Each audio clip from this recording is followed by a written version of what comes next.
我想选的人是于途。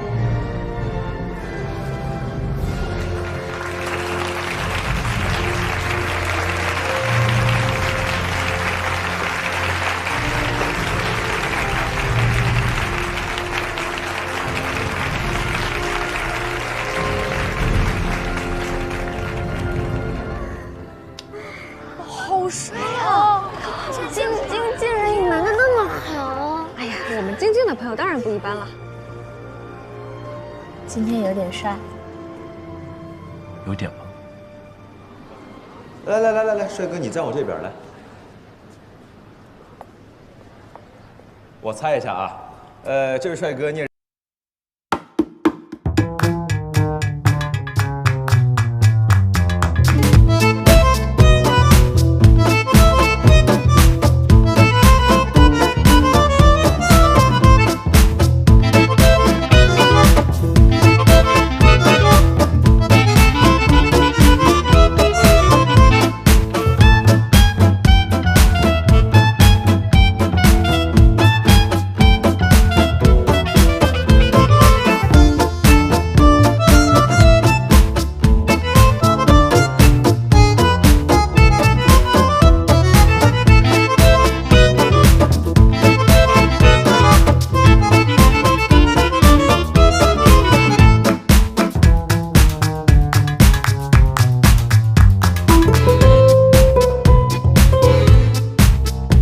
上次晶晶高中同学那个爆料帖吗？现在晶晶把于老师请上去，又说是高中同学清华毕业，100%有网友把那个帖子扒出来，然后就会有人猜出来，当初拒绝晶晶的就是于老师。那个帖子还说了，于老师是有女朋友的，晶晶不会被误会插足别人感情吗？其实我觉得主持人说的没错，《王者荣耀》的确是一个可以跨越时间隔阂、可以找回昔日友谊的一款游戏。我在游戏里碰到了不少我当年的老同学啊，还有一些老朋友，大家一起组队开黑一下，又会重新熟络起来。不过呢，现在有很多同学都已经忙于家庭和事业，不像于同学，他多年单身狗，然后最近正好又在放假，所以才想到要让他陪我一起来打游戏。于途，你看高中班级群里有人贴了你和乔晶晶的帖子。不是吧？这么帅、这么学霸的多年单身狗啊！哎，你重点偏了。不过我也觉得很奇怪，更何况他游戏打得又那么好。不喜欢，你也是。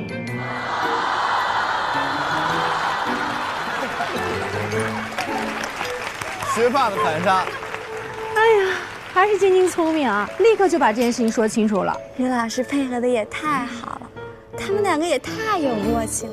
就于老师这反应能力，不进娱乐圈真的是可惜了。好了，我来配音。哎，感谢两位现身说法。现在我们知道了，长得好看对于脱单毛用没有。这么一想，感觉还有点励志。注意时间，自我介绍，开始比赛。好，于同学，你刚刚在台下应该也看见了啊，像刚才这几位一样，介绍一下自己吧，就是 ID、段位、职业，然后我们就抓紧时间开始比赛了。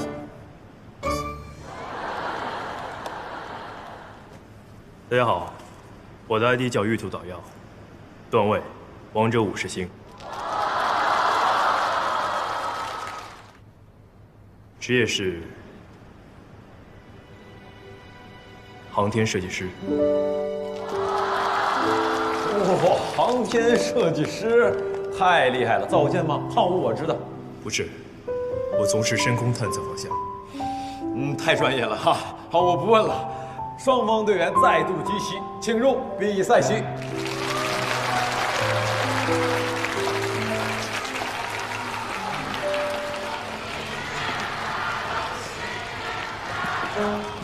刚才那局我们配合的还不错，这局呢就看他们怎么选，然后我们再随机应变。对了，你会玩射手吗？补一下下雪的位置。我都可以。好。不过上一局他们的班位主要是针对晶晶，但是没有想到晶晶的东方太一发挥出色，所以他们应该意识到了他们的策略是有问题的。如果娱乐赛不是全局 BP 的话，这局的班位大概率会给到上一局非职业选手3个英雄。好，我们看到双方第2局比赛的班毕，双方换边了。蓝色方摘星队，红色方好运来队。摘星队先颁先选。你是说他们会搬掉东皇、扁鹊和凯？可能性很大。非职业选手的英雄池都比较浅，可能只会1、2个英雄，搬掉就能打乱对方的整个部署。把东皇搬了吧。好，蓝色方摘星队先搬东皇太一啊，这么尊重吗？是对晶晶实力的一种认可。第2班位给凯，也是刚才他们使用过的英雄。是的，真的是搬我们上局用过的英雄哎。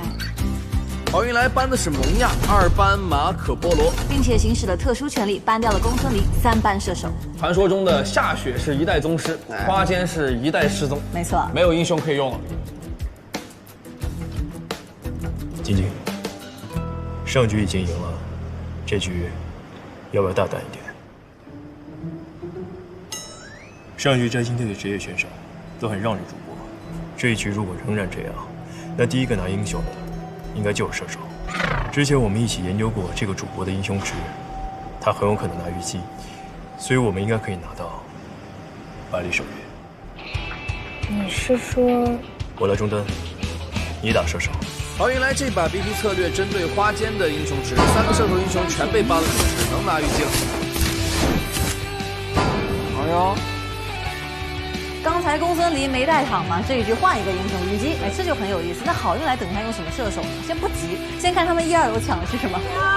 今天东皇太一被禁了，这把他打什么呀？你别急，咱们家晶晶又不是只会这一个辅助。哎，你看，蔡文姬没进，蔡文姬也可以。先把蔡文姬给抢了，因为上一把被搬了。晶晶上把被搬了之后玩的是东皇，所以晶晶这把要玩蔡文姬保人了。对。守约。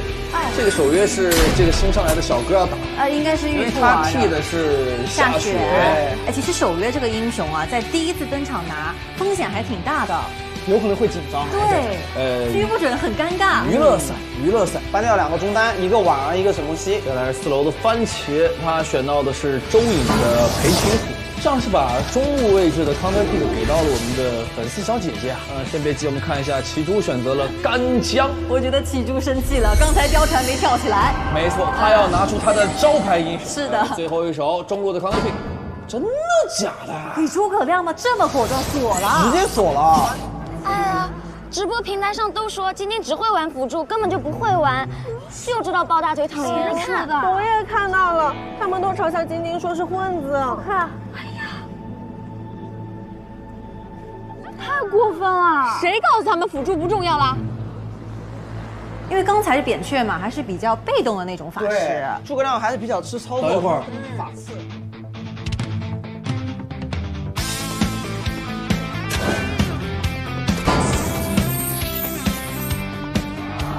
今天的长城也很和平。不，应该还在换，应该还在换。百里守约吗？不会吧？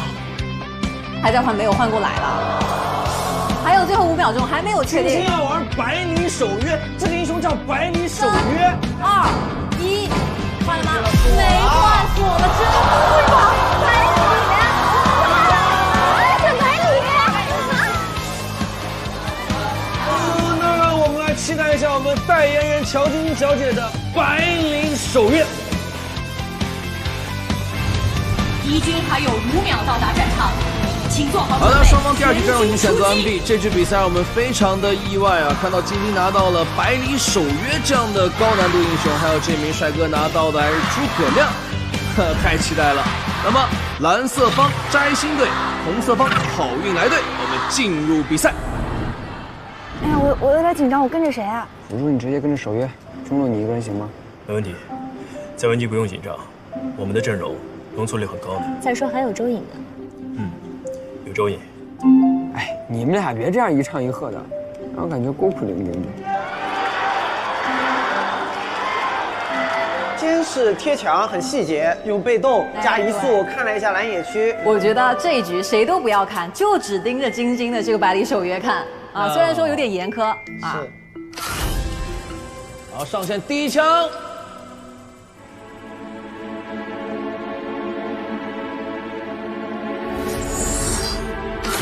你自己闯进来的，中了！目前100%的狙中率。你看谁家过年不吃顿饺子？也很正常啊。看，我就知道你们不会夸晶晶。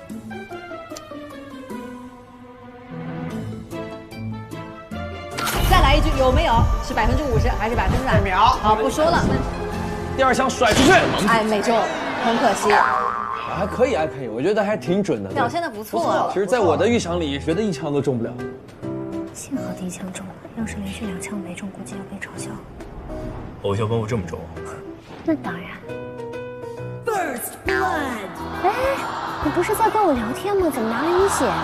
哎，一血诞生了，让我们看一下回放。看到双方中路正常对线，玉兔打得很凶啊！花木兰你上了吗？你2级啊！太脆了。First blood。哎呦，起初没想到他现在头很痛啊！我对线一个路人中路选手，你上来给了个1血。对。但你别说啊，诸葛亮这样的一手拿到一个1血会舒服很多，非常顺滑。你打团的时候能不能不要跟我聊天啊？认真点啊！万一因为你浪输了，我的偶像包袱会炸的。啊，不浪了。让我们来一起看一下诸葛亮在拿到了优势之后会做些什么。花木兰的清兵啊，来抓他！来了，引入。上路直接抓！我们看人间惨剧啊！诸葛亮大招都没有崩到，锋芒毕露，直接人杀死了。我来抓人了，干将一技能没了，能杀。来了，再来找这个我的骑出一口攻上去收引，一下咬掉，漂亮！好运来中野联动，节奏带得飞起。这开局才几分钟，我们来看一下，经济领先了不少，阵容优势，裴擒虎跟诸葛亮被发挥的淋漓尽致。游戏大家其实我们都知道，周颖是出了名的顺风浪，尤其比赛里都这样，到娱乐赛就浪得更厉害。但没想到的是，玉兔作为一个路人的中路玩家，能跟他配合到这个水平，实力不容小觑。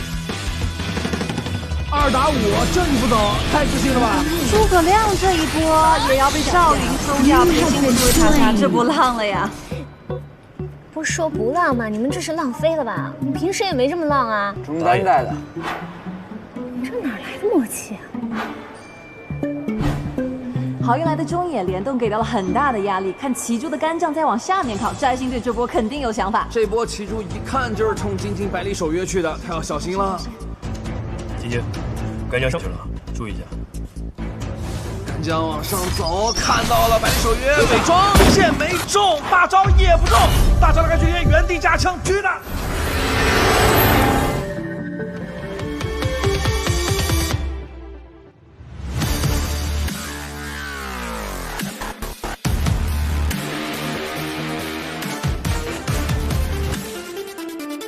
手机拿起来，继续。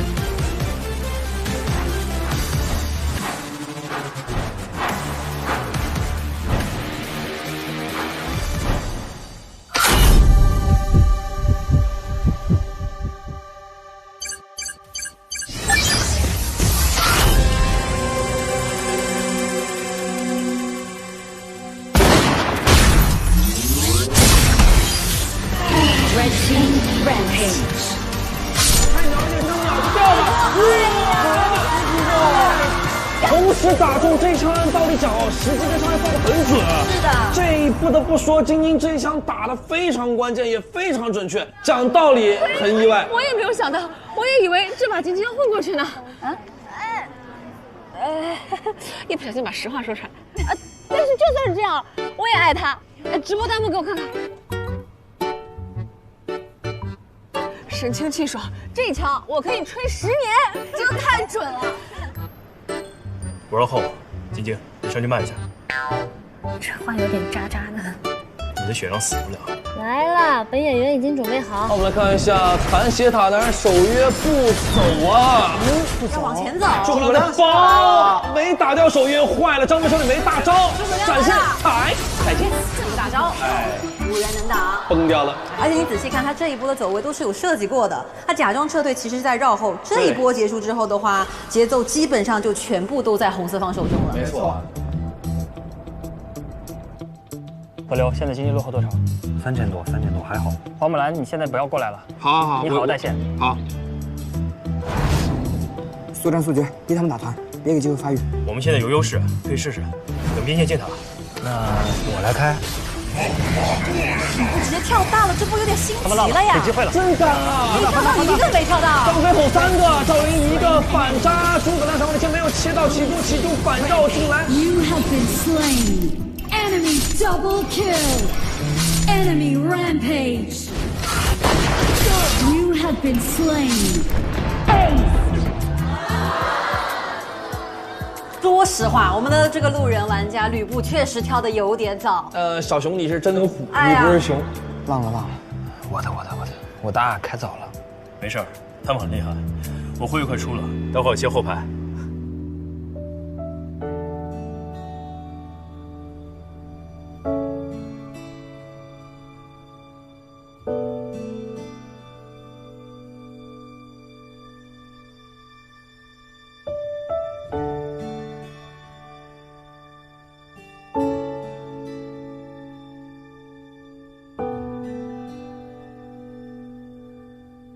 上一波吕布空大送了团灭之后，双方经济其实拉不开，场上是互开的局面。吕布撤退，马上切完了，你走不了了。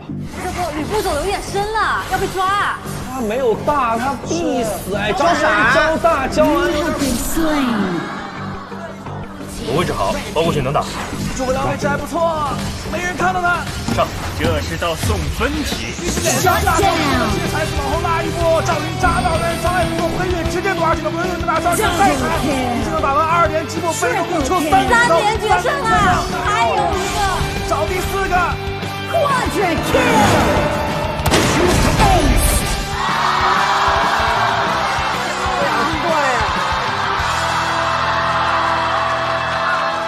随便观众席转一个观众就4杀吗？这也太夸张了吧！哇，我们这波团真的打赢了。辉夜可以啊，常规操作。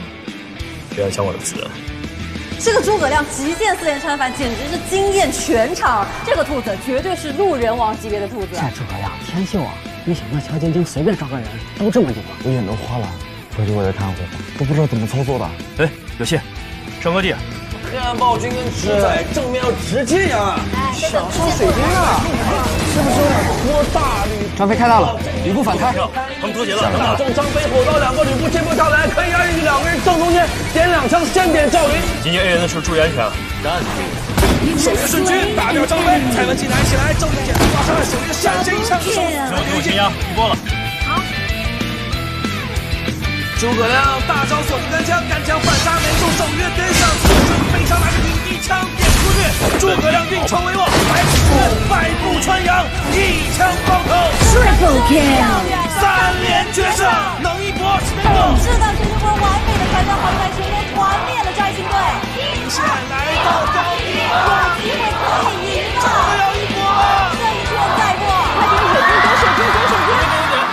点他，双大分，让我们恭喜奥运来！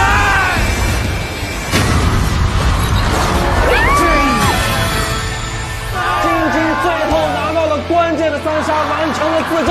不得不说，乔晶晶，你就是最配戴眼龙主要的那一个。然后女主告诉我，你到底是谁？好，让我们恭喜好运来队获得这场比赛的胜利，提前恭喜他们，再次恭喜好运来！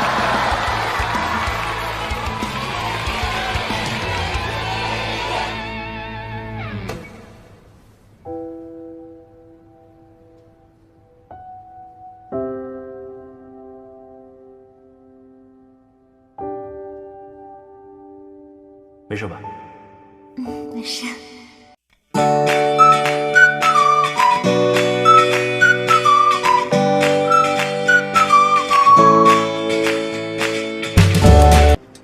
干得漂亮，厉害，基因好大，厉害666。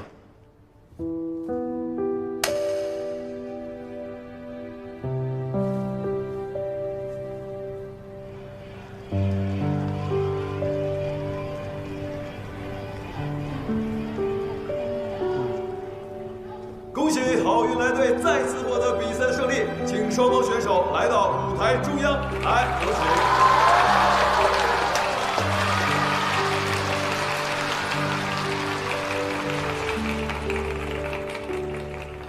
好，再次恭喜好运来队。很遗憾啊，摘星队惜败，这一次还有什么话要跟我们观众朋友们讲吗？这一把确实挺遗憾的，但是呢，真的非常开心能够来到这里，同时呢，也非常幸运的被我的女神给狙击了无数次。好，那其他小伙伴呢？第2局真的没想到还会输，开始有些轻敌吧，诸葛亮打得不错。守约还挺准的，周颖嘛就不评价了，辣眼睛。好，再次感谢你们，请我们的观众朋友送一些掌声给到他们。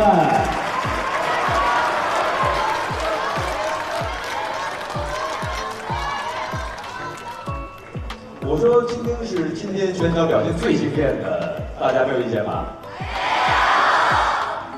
我知道我们接下来还要进行一轮商业互吹，但是你能不能稍微克制一点，让我好接话一点点？那就是女玩家中最厉害的。你别捧杀我行吗？要说最的话，我应该是今天鞋跟最高的。我刚看你差点摔了一跤，所以晶晶你鞋跟还好吗？我的脚，鞋跟儿。我开个玩笑啊，晶晶很厉害，今天一手白带手太秀了，惊艳到我。平时是不是专门练过？对，我刚看你和你同学配合的也不错，特别是杀诸神那一波。你们平时也这么配合吗？他打诸葛亮，你打守约？其实不是的，他是任何位置都能打，任何英雄都可以，所以一直都是他在教我。刚刚我也看见了，一手诸葛亮走位太骚了。哎，小哥哥这么厉害，有没有考虑来打职业联赛啊？他不行吧？都这么老了。你这是翻脸不认人啊！你忘了他刚才多次支援你的同学情吗？这不是应该的吗？对吧？应该的。怎么办？我都忍不住要尖叫了！哎，我感觉自己不像是来看比赛的，是看晶晶演偶像剧的。我很满意这个姐夫。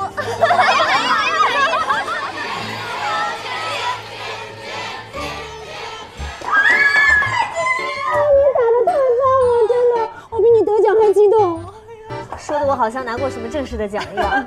几乎都是表扬，3连决胜哎，粉丝都要为你吹上天了。乔老师，一会儿还请您给年度最佳对抗路颁奖，请您到嘉宾席稍作休息。哦，那好吧，我先过去了。先去吧。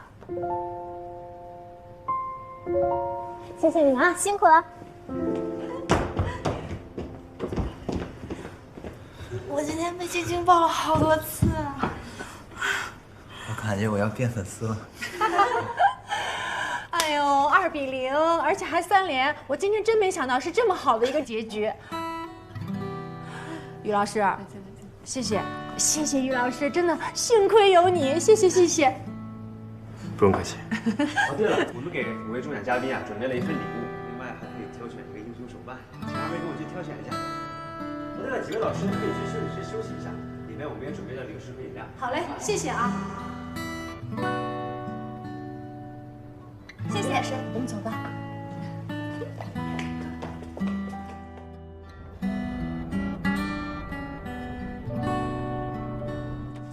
哎呀，真是太精彩了！哎，这现场看比赛也太刺激了，最后那2波团战打得我心都快跳出来了。是不是紧张都口渴了？来，喝点水。哎，给于老师拿水啊。这次呀，王者特别满意，我觉得晶晶后面的代言续约基本稳了。来，预祝一下好不好？于老师。邱总。哎，邱总，不好意思，真不好意思。你好。今天一直在忙，刚刚又去给选手颁了个奖，也没把你招待好。你看看您这话说的，照顾的特别的好。但是我跟你讲，我一进那个贵宾室我就后悔了，我觉得包在下面看着好呀，气氛又直接又热烈。那行，那下次我给你直接安排下面。好啊。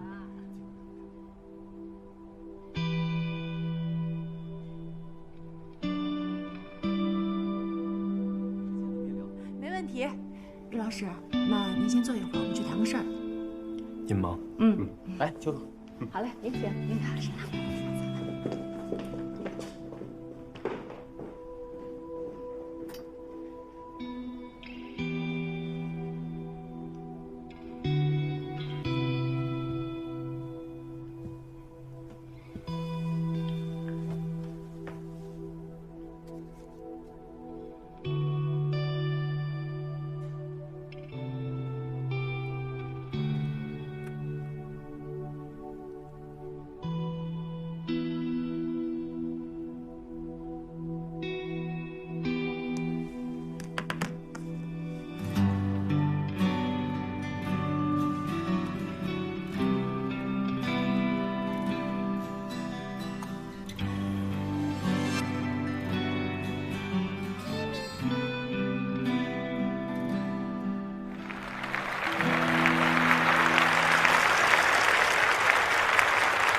恭喜美梦获得了年度最受欢迎对抗路，再次恭喜美梦。请两位移步台下稍作休息，谢谢。接下来要颁发的奖项是年度最受欢迎发育路，请看大屏幕。乔老师，请您到那边稍作休息，再过半个小时会有一个拍照环节，这边请。那在这一次的入围最受欢迎发育路的选手当中有5位，他们每个人都是不同类型的，其中有一个非常擅长使用惯手类的选手，比如说后羿、鲁班、西王、王江湖都是没有位移的射手，可是呢由于高空的气势。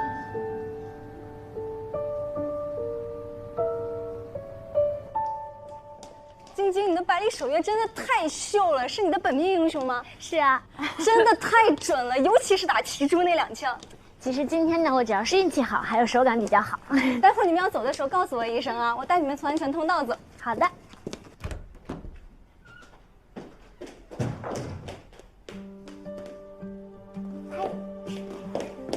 林姐呢？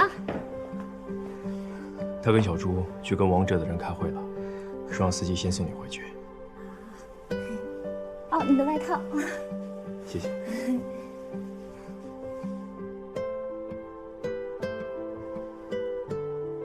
你去哪的？嗯，好多人都看着我呢。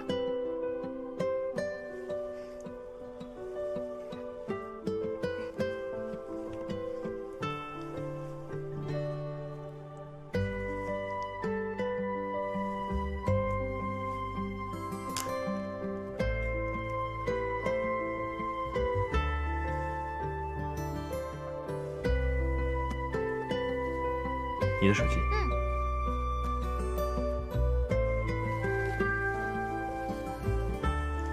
林姐说她还要一阵子，我们先回去吧。我和你不是一个方向，附近有地铁站，我自己走就可以了。别啊，你自己怎么走啊？现在外面都已经疏散了，都在出口处排队呢。不如我叫工作人员带我们走特殊通道好了。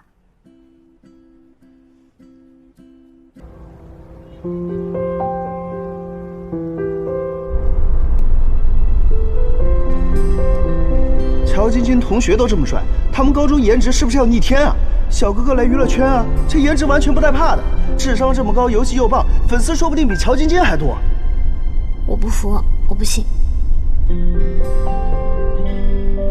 晶晶啊，你同学不错啊，智商颜值都有保证，对后代好啊。快谈恋爱吧，一起打打游戏，别做单身狗了。你吐槽人家老了，可你也不想想你是他同学，年纪一样啊，人家没给你怼回去，脾气挺好的啊。诸葛亮简直太帅了啊！回应用的好帅啊！我不是小晶晶的粉丝，但是我宣布我被他同学圈粉了。航天设计师又在上海，那应该是宇航研究院的吧？我有个同学就在那，我去打听一下了。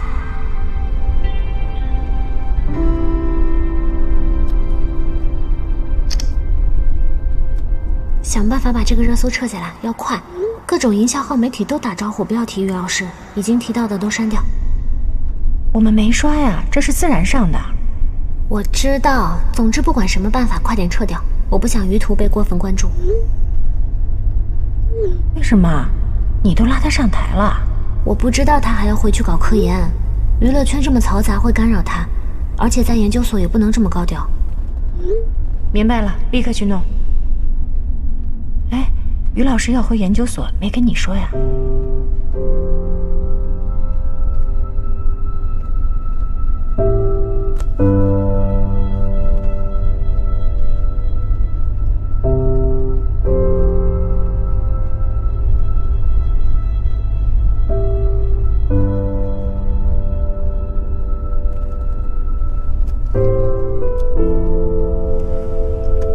今天好欢怎么没来啊？他有时候口无遮拦，我考虑了下，还是不让他知道你是谁比较好。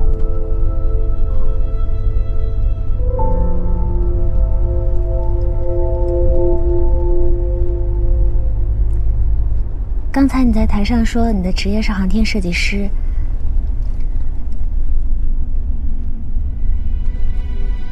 你已经考虑好了，打算回研究所了？是的。什么时候决定的？去西安的时候。好。那什么时候去上班呢？明天。这么快啊？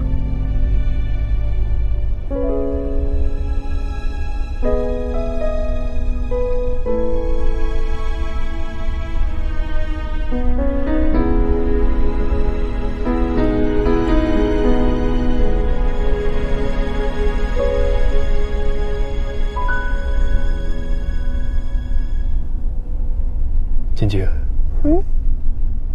我可能不能送你生日礼物了。我以后没有时间再玩游戏了，所以，我大概永远不能送你5连绝世了。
我在前面地铁站下车吧，这里回去很方便。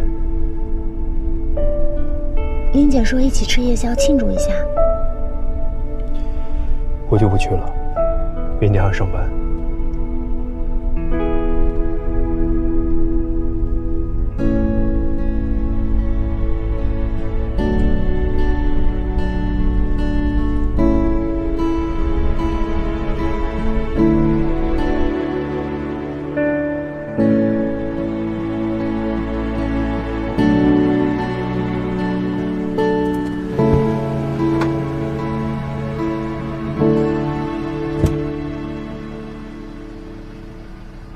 再见。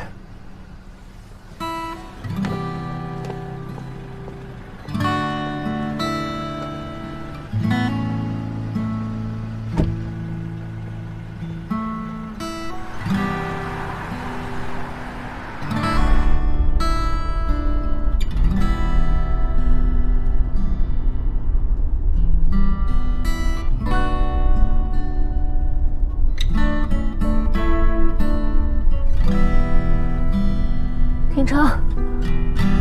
停车！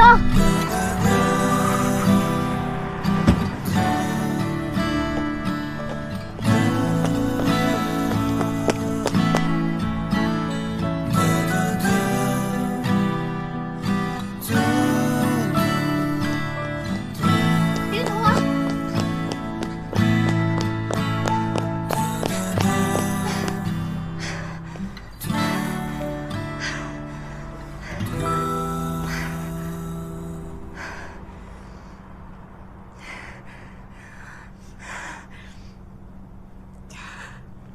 你愿不愿意和我在一起？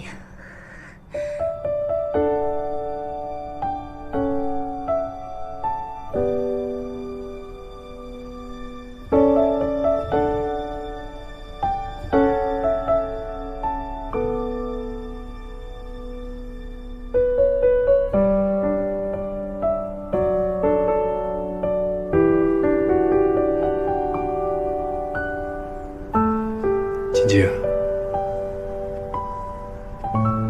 你属于耀眼的世界，而我属于另一个世界。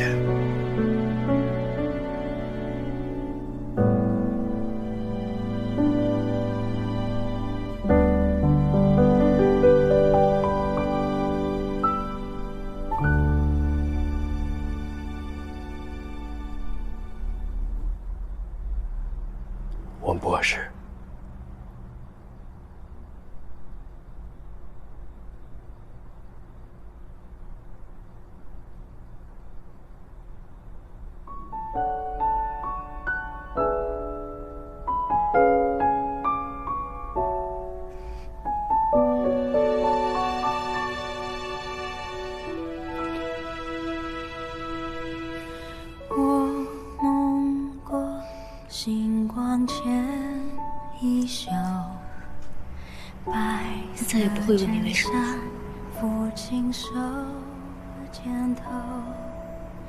我看过流年与山口，总会有人奔赴这天长地久。繁华路口，阑珊灯火下蓦然回首，爱过你，望着星空安静的眼眸，也爱过你心中的宇宙。晶晶，你属耀眼的世界，而我属于另一个世界。奔赴这天长地久，繁华路口，阑珊灯火下蓦然回首，爱过你，望着星空安静的眼眸，也爱过你心中的宇宙。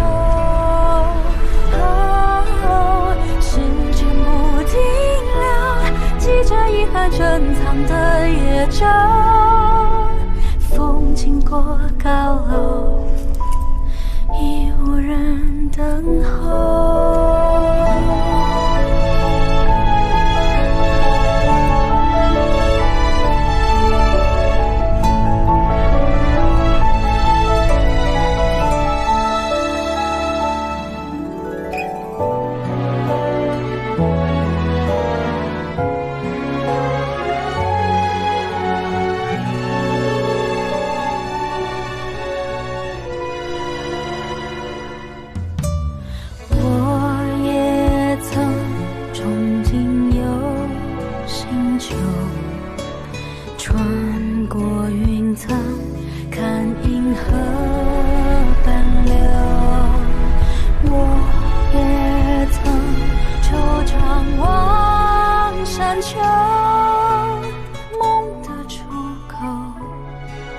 会不会通向星空尽头？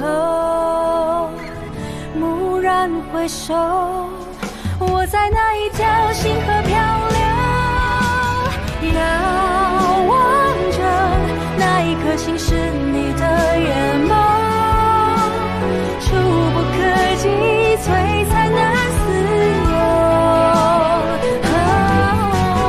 光阴不挽留，好像时过境迁的春秋，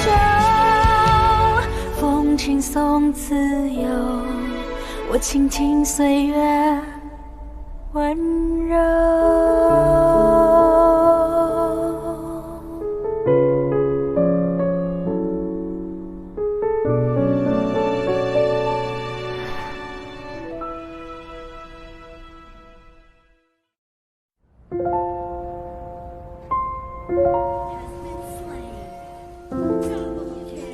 哎，你在泉水挂什么机呀？我去，不是我刚不是死了吗？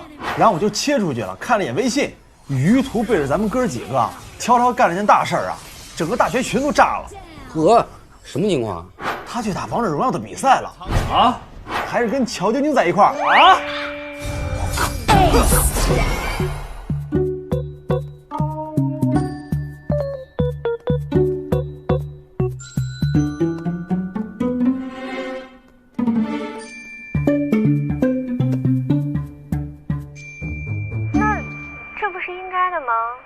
对吧？应该的。哥几个在群里说话不方便啊，我建了个小群，你们听一听那个乔晶晶的声音，耳熟不耳熟？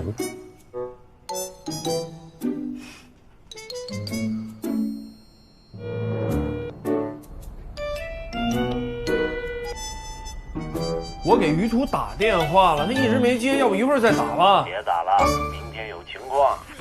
快点，点水晶，点水晶。回来了。哎，你居然跟乔晶晶去打王者荣耀比赛去了，怎么回事？而且我听这声音越听越耳熟啊！这难道是大街上随处可见？这不是应该的吗？对吧？应该的。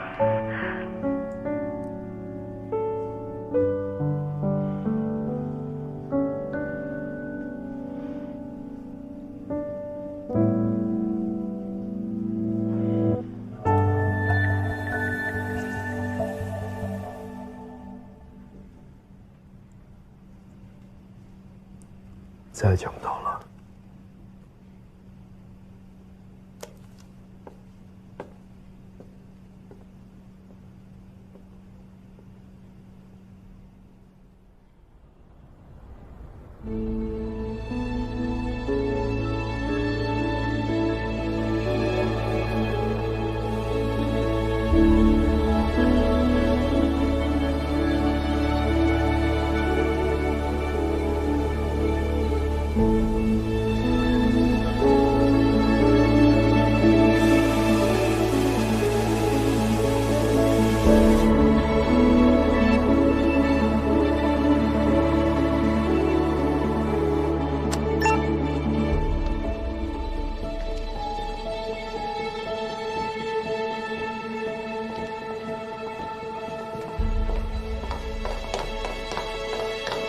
玉坨，你来办离职手续啊？回来上班。真假的？你不走了？我得告诉小胡他们，我们这顶级劳动力又回来了。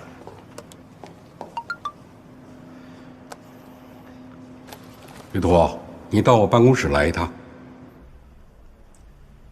哎呀，我怎么说你也不听啊！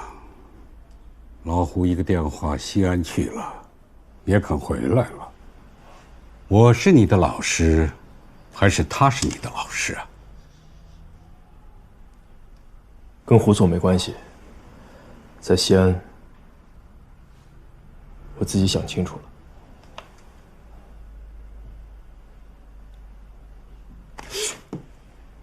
老胡说，你延长了假期。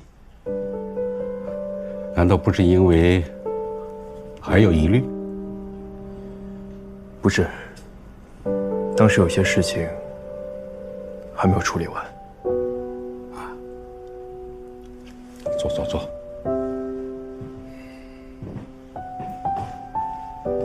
玉坨，上次我跟你说的话，你不要放在心上。后来呢，我仔细想过。你们面对的环境和我们那会儿不一样。我们那会儿是难，可是哪行哪业不难呀？大家都一样，反而心里没有落差了。现在不一样了，年轻人生活成本高了，行业之间的差距大了，这心里怎么能不变呢？我那天对你说的话，有点脱离实际。在这点上呢，我今天要向你道歉。老师，但是啊，如果人回来了，这心里还有怀疑和犹豫，反而什么都做不好。我再问你一句，你真的想清楚了？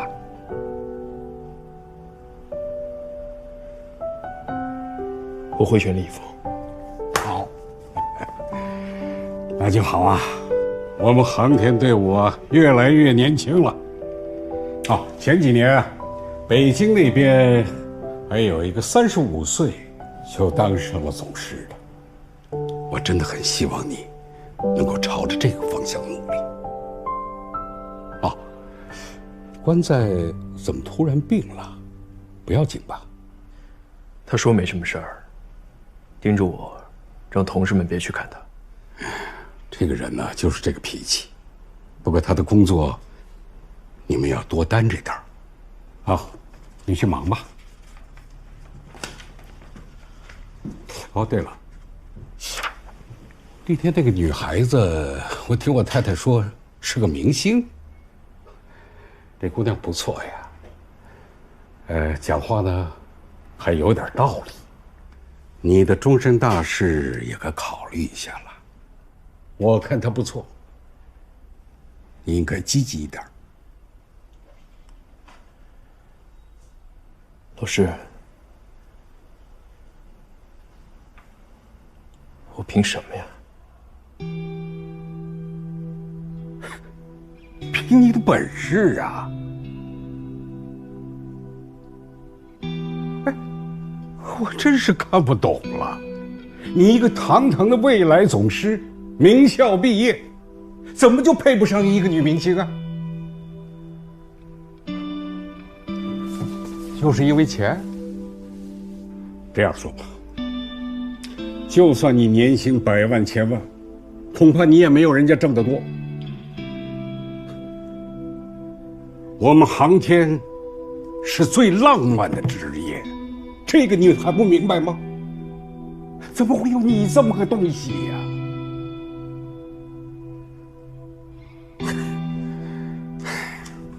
去吧去吧，看见你我就来气。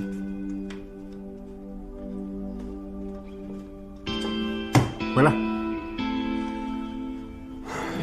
我真给你气糊涂了。巡视器的改进工作已经完成，我正好有事儿要去总装，顺道呢，和你们一块儿过去看看。张院士，张院士，你走。出发吧。别走，你真的不走吗？真的。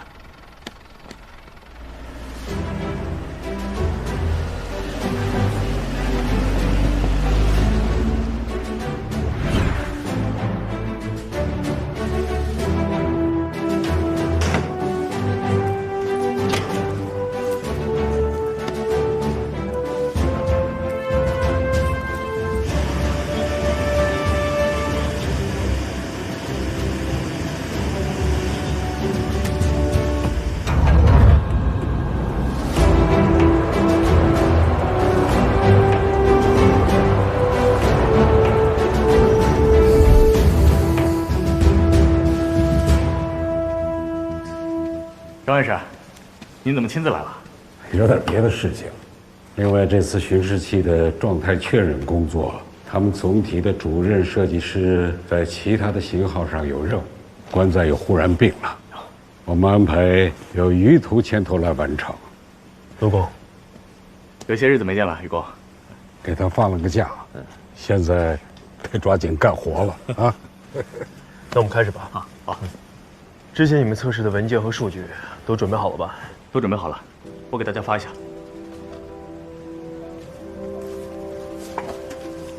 你看，就是这个点。没有问题。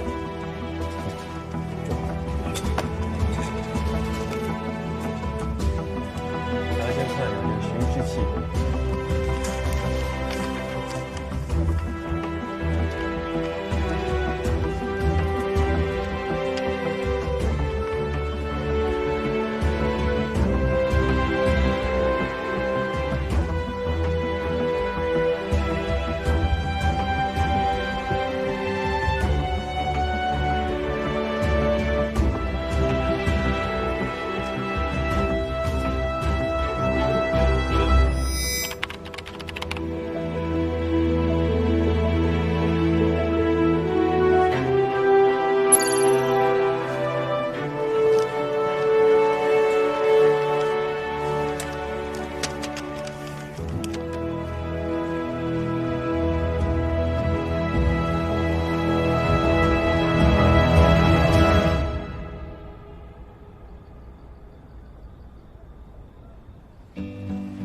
今天啊，咱们效率还挺高的，1天就确认完了。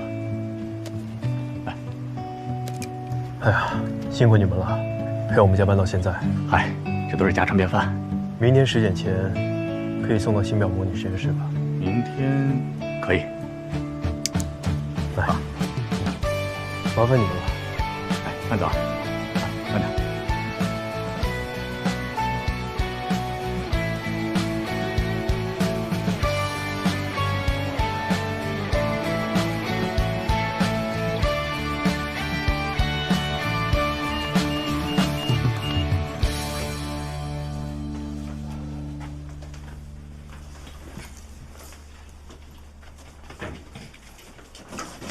不觉又11点了，明天又是一天体力活。全当减肥吧你。于途，你还不走啊？啊，你们先走吧，我收拾点东西。早点休息啊。走。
来，我们开个简短的班前会。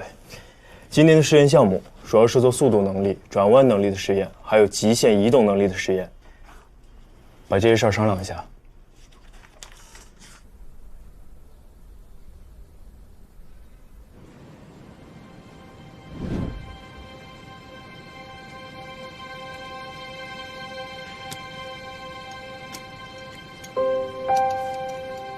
模拟土壤状态正常，符合实验条件。开始做直线移动实验。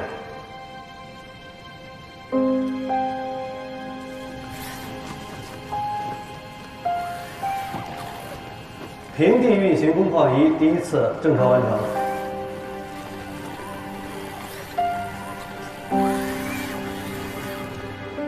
平地运行工况仪第二次正常完成。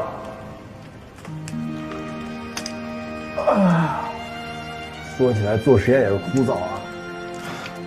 我宁可枯燥，可别给我什么刺激了，我可不想归零。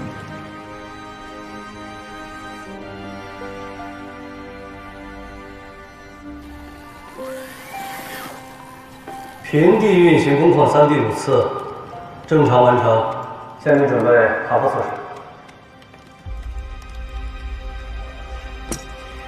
爬坡实验条件已具备，实验开始。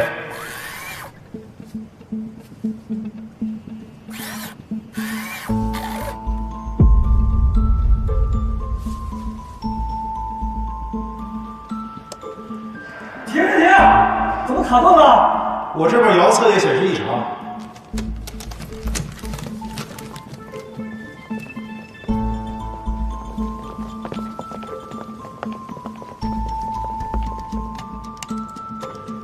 遥测数据怎么这么乱？我们复现一次，把上一个工况再做一遍。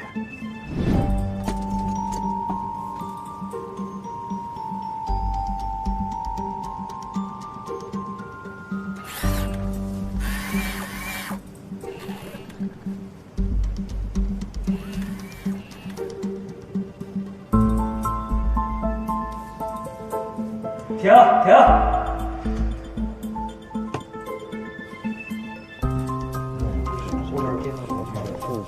各位，我看了一下验收时爬坡的测试数据，当时应该是没有问题的。每个人呢，对自己的单机状态进行确认。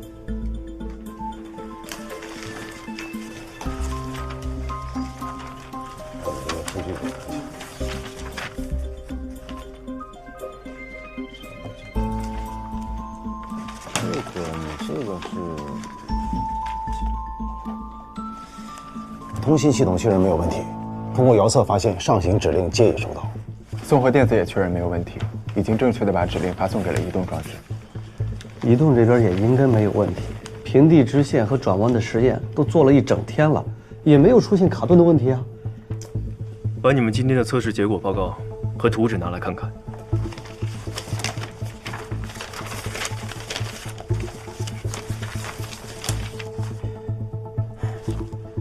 大家再努力一下，仔细的核查一遍。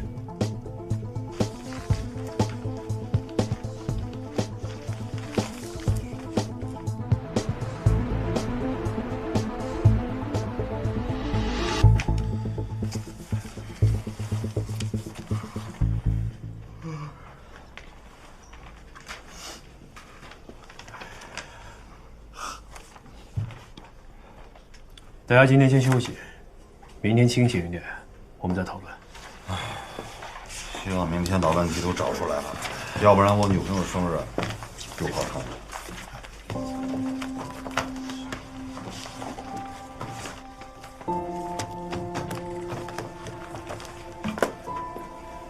哎，宇波，你不走啊？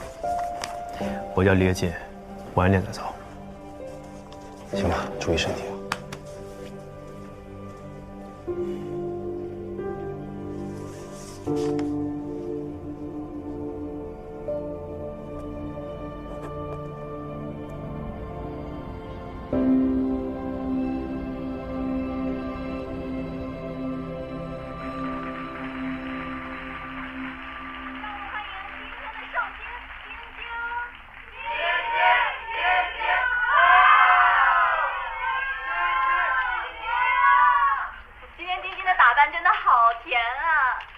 今天要见大家嘛，所以想打扮的甜一点，这样可以方便卖萌。你最萌了，最可爱了。今天啊，我们给晶晶准备了一份神秘的礼物。可是我收礼物是有原则的呀。知道，晶晶是不希望大家花钱。那想先问一下晶晶啊，今天生日有收到什么特别的礼物吗？我还没有收到什么特别的礼物，但是我相信大家送我的礼物一定都是很特别的，都要拿上来的话，我觉得应该会很重拿不动吧。月底生日，想什么礼物？那我不会客气哦。别客气。你送我一个5连爵士吧，打到现在我还没5连过，不过是要你送我的，不是他们送我的，所以你不用模仿他们的打法。因为我更喜欢和你打配合。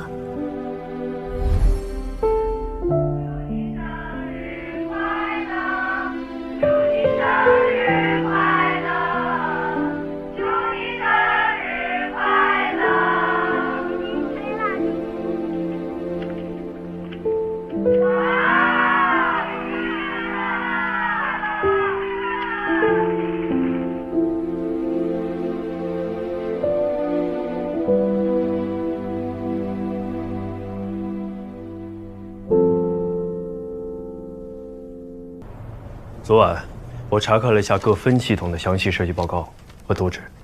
赵博，平地行驶电流和爬坡行驶电流差多少？5倍吧。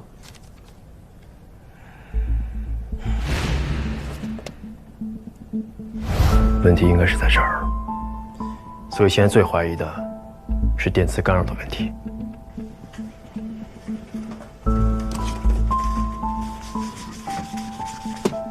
这是一条电机的供电线，假设供电电流是 I， 这是电机霍尔传感器的回线，这两个线之间的距离，在设计建造规范中是1.6毫米。我们的设计刚好是1.6毫米，没有任何的余量。当电机的电流超过设定值时，不能排除电机霍尔传感器会受到干扰。的确不能排除这个可能。那咱们怎么复现一下？可以通过车轮加载试验来验证这个问题。上坡指令已发送，请观察波形及遥测信号。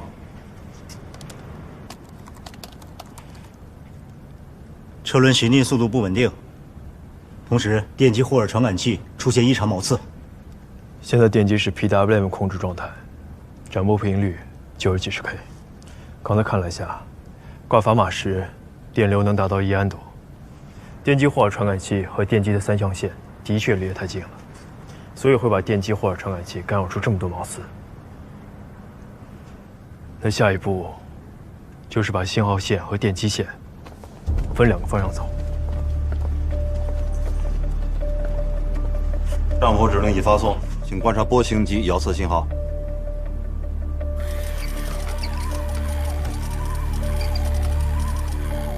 车轮正常。电机霍尔传感器波形正常，就是它了。准备上坡测试。上坡指令已发送，请观察遥测信号。